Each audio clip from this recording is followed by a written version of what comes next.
Alam niyo po ba na may 5 numero na maaaring sa last digit ng inyo pong birth month ay magdudulot sa inyo ng suwerte?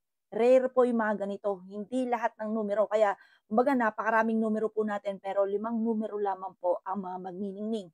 Halimbawa nabanggit ko number 6 or kaya 16, basta yung pinaka-last digit na babanggitin ko, yun po ang isa sa mga pinakamaswerte. Yung kung ano yung mga last or kaya po number 6, 16, 26, 36, 56, basta may 6, ito ay swerte. O ano po ba yung 5 yan mga bossing? Unang-una, 6 mga bossing.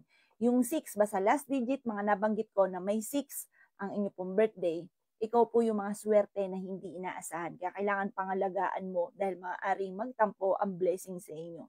Ganon din po ang number 7. O yung mga 7, 17, 27, 37, ayan po mga bossing. Kailangan, kasi yung swerte ninyo parang biglaan, yung may darating sa inyong swerte na hindi mo inaasahan na biglaan. Yan, rare din po yan, yung mga ganyan. Tapos yung number 3 mga bossing ko ay 8. Kaso nga lang ang 8, mas minamahal din, ano siya, parang sira siya sa buhay pag-ibig. Parang mas ano niyo, kaysa nagpo-focus siya sa buhay pag-ibig kaysa sa pera. May ganong pag-uugali yung mga last digit or may birthday na 8. Yung 8, 18, 28, 38, mga ganyan mga boss, basta may 8.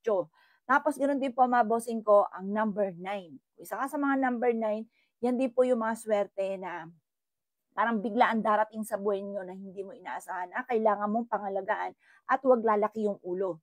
Kumbaga, huwag yung magiging mataas, ayan. Kailangan lagi kang down to earth, yan po yung 9.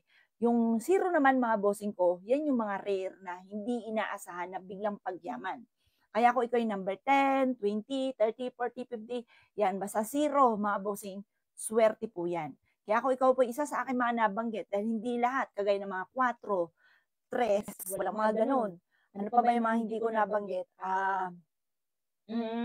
Basta hindi lahat po mga bossing ko ay masuswerte. 5 numerong yan sa mga hulihan ng inyo pong birthday, mga masuswerte po yan. Kaya congratulations. Kaya pangalagaan nyo kapag may dumating na sa inyong swerte at yan po, rare po yan, birang dumarating po yan sa tao. O siya mga boss, good luck po sa inyo po lahat.